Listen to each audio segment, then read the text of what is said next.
Chittoor parliament పరిధిలో నకిలీ దొంగ ఓట్లను నమోదు చేసిన అధికారులను విధుల నుంచి తొలగించాలని చిత్తూరు కలెక్టరేట్ ముందు టీడీపీ శ్రేణులు భారీ ఎత్తున ఆందోళన చేపట్టారు. కోడికత్తి డ్రామాతో అధికారంలోకి వచ్చిన జగన్ కు అంబేద్కర్ విగ్రహం ఆవిష్కరించే అర్హతే లేదని పూతలపట్టు టీడీపీ ఎమ్మెల్యే అభ్యర్థి డాక్టర్ మురళీమోహన్ అన్నారు.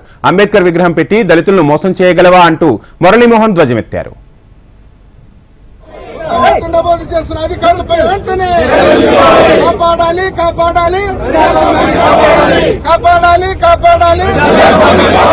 నకిలీ ఓట్లను వెంటనే వైకాపా వారు జరిపిన దొంగ ఓట్లను వైకాపా వారు జరిపిన దొంగ ఓట్లను వైకాపా వారు జరిపిన దొంగ ఓట్లను ఓటుని భయంతోనే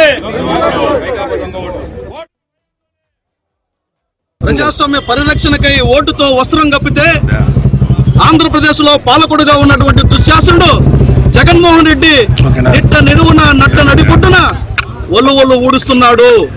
విలువలకు తిలోదకాలిచ్చి ప్రజాస్వామ్య విలువలకు తిలోదకాలిచ్చి ఒళ్ళు ఒడుస్తున్నటువంటి ఈ దుశ్శాసనుడికి త్వరలోనే బుద్ధి చెప్పాలా.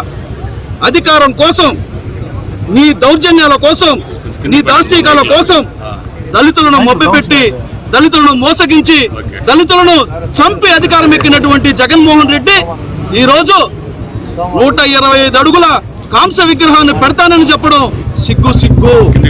నీకు అంబేద్కర్ పేరెత్తే అర్హత కూడా లేదని చెప్పి నేను ఒక దళితుడిగా చెప్పదలుచుకున్నా.